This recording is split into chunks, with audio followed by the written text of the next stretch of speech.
தந்தை, மகன், தூய ஆவியின் பெயராலே ஆமேன்.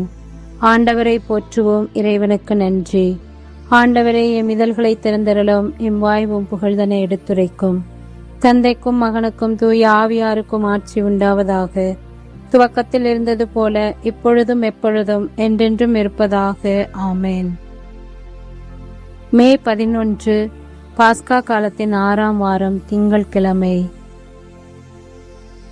ஆண்டவர் தம் மக்கள் மீது விருப்பம் கொள்கின்றார். சேசுமரி சூசை 4 அடைக்கலத்தில் கண்விழித்து யாதொரு பொல்லாப்பையும் காணாமலும் நினையாமலும் செய்யாமலும் இருக்க கடவேனாக. இயேசு கிறிஸ்துவின் நாமத்தினாலே படுக்கையை விட்டு எழுந்தது போல சகல பாவங்களையும் விட்டெழுந்து மறுபடியும் அப்பாவத்தில் விழாதபடி பாதுகாத்து வழிநடத்துவீராக. தூய ஆவியானவரே இறைவா, எழுந்தருளி வாரும். உமது விசுவாசிகளுடைய இருதயங்களை நிரப்பும். அவைகளில் சிநேக அக்னியை மூட்டியருளும். உமது ஞான கதிர்களை வரவிடும். அதனால் உலகத்தின் முகத்தை புதுப்பிப்பீர். ஜெபிப்போமாக. இறைவா, உமது தூய ஆவியின் ஒளியால் எங்கள் உள்ளங்களை நிரப்பினீரே. அந்த தூய ஆவியால் சரியானவற்றை உணரவும் அவருடைய ஆறுதலால் எப்பொழுதும் மகிழ்ந்திருக்க அனுகிரகம் செய்திட வேண்டும் என்று எங்கள் ஆண்டவராகிய அதே இயேசு கிறிஸ்து வழியாக உம்மை மன்றாடுகிறோம். ஆமேன். ஆண்டவர் தம் மக்கள் மீது விருப்பம் கொள்கின்றார். இறைவா, இதோ இந்த புதிய விடியலிலே எங்களை உயிர்ப்பிக்கச் செய்து மீண்டுமாக எங்கள் உடலில் ஒவ்வொரு உறுப்புகளையும் இயங்கச் செய்து பிரசன்னத்திலே உம்மை நாடி உம்மை தேடி உம்மோடு கூட இணைந்து ஜெபிக்கும் ஆசீர்வாதத்தை தந்தமைக்காக நன்றி கூறுகிறோம். நேற்றைய இரவிலே, நேற்றைய நாளிலே நல்ல ஓய்வினையும் பாதுகாப்பையும் செய்த எல்லா செயல்களையும் ஆசீர்வதித்து மீண்டுமாக எங்களுக்கு மீண்டும் ஒரு புதிய உயிர்ப்பையும் புதிய நாளையும் சேர்த்து தந்தமைக்காக நன்றி கூறி எங்களை அர்ப்பணிக்கின்றோம். எங்களுடைய உடல் பொருள் ஆவி அனைத்தையும் மீண்டுமாக புதுப்பித்ததற்காக நன்றி கூறுகிறோம். எங்களை ஆசீர்வதித்துக் கொண்டிருப்பவரே, அர்ச்சித்துக் கொண்டிருப்பவரே, தொடர்ந்து எங்களோடு கூட நீர் இருந்து இன்றைய நாளில் நாங்கள் செயல் போகின்ற எல்லா செயல்களையும் ஆசீர்வதியும். எங்களுடைய பெற்றோர், உடன் பிறந்தோர், குடும்பங்கள், குழந்தைகள் அனைவரையும் ஆசீர்வதிக்க வேண்டுகிறோம். நாங்கள் எடுக்கின்ற எல்லா முயற்சிகளையும் ஆசீர்வதிக்க வேண்டுகிறோம். புதிதாக துவங்கப்பட்டுள்ள தமிழக அரசினுடைய பணிகள் நல்ல முறையில் நடக்கவும், நாங்கள் ஒவ்வொருவரும் நீர் எங்கள் ஆயனாக இருக்கின்றீர், எங்களை வழிநடத்துவீர் என்ற நம்பிக்கையில் வாழ திருப்பாடல் 149 திருப்பாடல் ஆசிரியரோடு இணைந்து ஜெபிக்கிறோம். ஏற்ற அருள் புரியும். ஆண்டவருக்கு புதியதொரு பாடலை பாடுங்கள். அல்லேலூயா. அவருடைய அன்பர் சபையில் அவரது புகழை பாடுங்கள். அல்லேலூயா. இஸ்ரேல் தன்னை உண்டாக்கினவரை குறித்து மகிழ்ச்சி கொள்வதாக. சீயோனின் மக்கள் தம் அரசரை முன்னிட்டு களி கூறுவார்களாக. அல்லேலூயா. நடனம் செய்து அவரது பெயரை போற்றுவார்களாக. மத்தளம் கொட்டி யாழை சேர்த்து அவரை புகழ்ந்து பாடுவார்களாக. அல்லேலூயா. ஆண்டவர் தம் மக்கள் மீது விருப்பம் கொள்கின்றார். தாழ்நிலையில் அவர்களுக்கு வெற்றியளித்து மேன்மைப்படுத்துவார். அல்லேலூயா. அவருடைய அன்பர் மேன்மை அடைந்து களி கூறுவார்களாக. மெத்தைகளில் சார்ந்து மகிழ்ந்து கொண்டாடுவார்களாக. அல்லேலூயா. அவர்களின் வாய் இறைவனை ஏத்தி புகழட்டும். அவர்களின் கையில் இருபுறமும் கூர்மையான வாள் இருக்கட்டும். அல்லேலூயா. அவர்கள் வேற்றினத்தாரிடம் பழி தீர்த்து கொள்வார்கள். மக்களினங்களுக்குள் தண்டனை தீர்ப்பிடுவார்கள். வேற்றின மன்னர்களை விலங்கிட்டு சிறை செய்வார்கள்.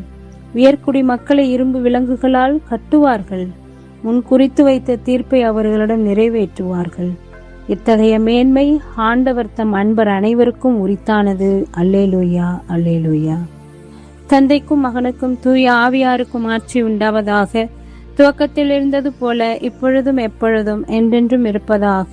ஆமேன். உண்மையை வெளிப்படுத்தும் தூய ஆவியார் வரும்போது என்னை பற்றி சான்று பகர்வார். நீங்களும் சான்று பகர்வீர்கள் என்கிறார் ஆண்டவர். தூய யோவான் எழுதிய பரிசுத்த நற்செய்தியிலிருந்து வாசகம். பிரிவு 15 இறைவசனங்கள் 26 மற்றும் 16-4. இயேசு தம் சீடரை நோக்கி கூறியது: தந்தையிடமிருந்து நான் உங்களுக்கு அனுப்பப் போகிற துணையாளர் வருவார். அவரே தந்தையிடமிருந்து வந்து உண்மையை வெளிப்படுத்தும் தூய ஆவியார். அவர் வரும்போது என்னை பற்றி சான்று பகர்வார். நீங்களும் சான்று பகர்வீர்கள். ஏனெனில் நீங்கள் தொடக்கம் முதல் என்னோடு இருந்து வருகிறீர்கள்.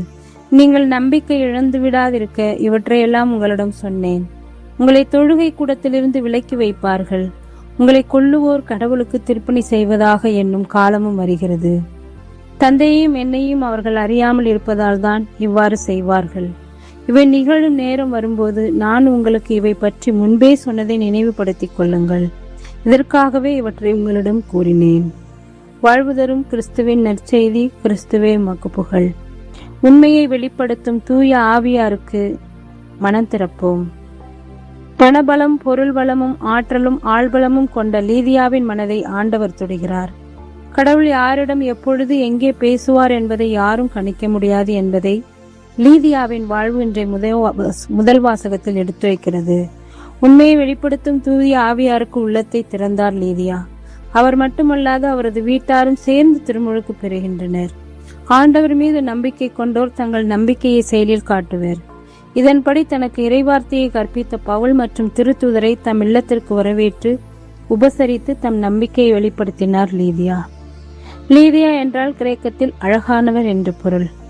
இயேசுவை ஏற்றுக்கொண்ட லீதியாவின் வாழ்வு அழகானது. அழகு என்பது வெளிப்புற தோற்றத்தில் அல்ல, அது இதயத்தில் இறைவன் இருப்பதை குறிப்பது.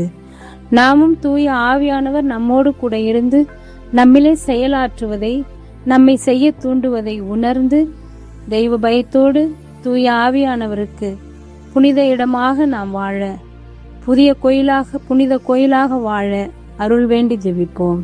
விண்ணுலகில் இருக்கிற எங்கள் தந்தையே, மது பெயர் தூயதென போற்ற பெருக, மது ஆட்சி வருக, மது திருவுளம் விண்ணுலகில் நிறைவேறுவது போல மண்ணுலகிலும் நிறைவேறுக. எங்கள் அன்றாட உணவை இன்று எங்களுக்கு தாரும். எங்களுக்கு எதிராக குற்றம் செய்தோரை நாங்கள் மன்னிப்பது போல எங்கள் குற்றங்களை மன்னியும். எங்களை சோதனைக்கு உட்படுத்தாதேயும், தீமை நின்று எங்களை விடுவித்தரலும். ஆமேன். அருள்மிக பெற்ற மரியே வாழ்க. ஆண்டவர் உம்முடனே, பெண்களுக்குள் ஆசீர்வதிக்கப்பட்டவள் நீரே. உடைய திருவயிற்றின் கனியாகிய இயேசுவும் ஆசீர்வதிக்கப்பட்டவரே. புனித மரியே, இறைவனின் தாயே, பாவிகளா இருக்கிற எங்களுக்காக இப்பொழுதும் எங்கள் இறப்பின் வேளையில் வேண்டிக் கொள்ளும். ஆமேன். இறைவா, நான் துரும்பிலும் துரும்பு, தூசியிலும் தூசி. நீர் என்னில் செயல்பட்டால் நான் வல்லமையுள்ள கருவியாவேன். இயேசுவுக்கே புகழ், இயேசுவுக்கே நன்றி. மரியே வாழ்க. இயேசுவின் திருவுடலும் திரு ரத்தமும் எமக்கு ஜெயம். மரியே வாழ்க. அனைவருக்கும் காலை வணக்கம். இந்நாள் இனிய நாளாய் அமைய வாழ்த்துக்கள். வாழ்க வாழ்க வாழ்க மரியே, வாழ்க வாழ்க மரியே. சகாய அன்னையின் ஆசீர் நம்மோடு கூட இருப்பதாக. அனைவருக்கும் காலை வணக்கம். தந்தை, மகன், தூய ஆவியின் பெயராலே ஆமேன்.